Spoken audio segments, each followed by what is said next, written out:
إن الحمد لله نحمده ونستعينه ونستغفره ونعوذ بالله من شرور أنفسنا ومن سيئات أعمالنا من يهدي الله فلا مضل له ومن يضلل فلا هادي له أشهد أن لا إله إلا الله وحده لا شريك له وأشهد أن محمدا عبده ورسوله رب اشرح لي صدري ويسر لي أمري واحلل عقدة من لساني يفقه قولي اللهم أرنا الحق حقا وارزقنا اتباعه وأرنا الباطل باطلا وارزقنا اجتنابه اللهم أيدنا بروح القدس أعوذ بالله من الشيطان الرجيم بسم الله الرحمن الرحیم۔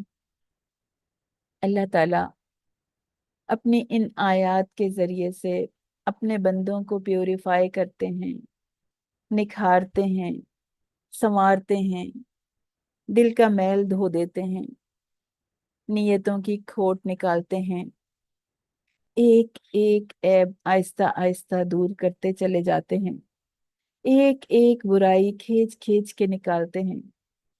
قرآن صرف پڑھنے سے تقوی حاصل نہیں ہوتا، بلکہ اللہ کے بنائے ہوئے مولڈ میں ڈھلنے سے تقوی حاصل ہوتا ہے۔ تو آج کی آیات بھی ایک مومن کی شخصیت کی تعمیر کرتی ہیں، اس کے کردار کو بلڈ اپ کرتی ہیں، اس کو اللہ اور اس کے بندوں کی نظر میں بلند مقام پہ فائز کرتی ہیں، زمین اور آسمان میں اس کا مرتبہ بڑھاتی ہیں، اس کو پسندیدگی اور مقبولیت عطا کرتی ہیں۔ تو ہم سب کے لیے مسابقت کا، کمپٹیشن کا میدان کھلا ہے۔ دیکھنا یہ ہے کہ اس میں کون آگے نکلتا ہے، کون ان آیات کے آگے اپنے آپ کو پیش کرتا ہے، کون اپنی ذات کو، اپنے نفس پر ان آیات کا رنگ چڑھانے کی کوشش کرتا ہے، کون اس کا شوق رکھتا ہے۔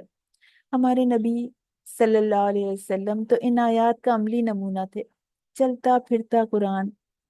تو اپنے نبی کے اتباع میں کون عمل میں جلدی کرنے والا ہے، اللہ ہم سب کو کینلی آبزرو کر رہے ہیں۔ تو کون حضرت ابراہیم علیہ السلام کی طرح پکارتا ہے انا اول المسلمین، کہ میں سب سے پہلے پہل کرنے والی بن جاؤں، میں اللہ کے حکم پہ سب سے پہلے عمل کرنے والی بن جاؤں۔ تو ایک شوق کے ساتھ، عمل کے ارادے کے ساتھ اللہ کے حکم کو سنتے ہیں، دیکھتے ہیں۔ تو ہم سب کے لیے ہے اللہ کا یہ حکم، ادفع باللتی ہی احسن السیئہ، برائی کو اس طریقے سے دور کیجیے جو بہترین ہو، جو سب سے اچھا طریقہ ہو، اس کے ذریعے سے برائی کو ہٹا دیجیے۔ تو برائی کو بہترین طریقے سے کیسے ختم کریں؟ بدی کا اپوزٹ کیا ہے؟ بدی کا اپوزٹ نیکی ہے۔ ظلم کا جواب انصاف سے، بد اخلاقی کا جواب اخلاق سے، جھوٹ کا جواب سچ سے، خیانت کا جواب دیانتداری سے، لا علمی اور جہالت کا جواب علم سے، بدتمیزی بد تہذیبی کا جواب تہذیب سے، قطع رحمی کا جواب صلہ رحمی سے، اور گالی گلوچ کا جواب دعا اور سلام سے دیا جائے۔ یہ ہے ادفع باللتی ہی احسن، ایک اس کا ایک اینگل۔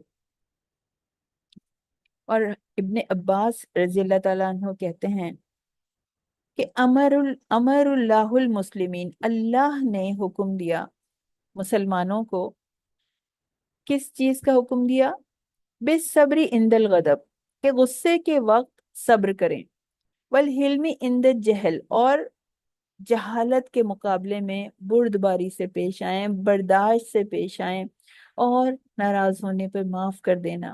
وَإِذَا فَعَلُوا ذَلِكَ، تو جس نے یہ کر دیا، تو جو یہ کریں گے ان کو اللہ تعالیٰ کیا صلہ دے گا؟ اللہ تعالیٰ انہیں شیطان سے محفوظ رکھے گا، اور ان کے دشمن کو جھکا دے گا ان کے لیے،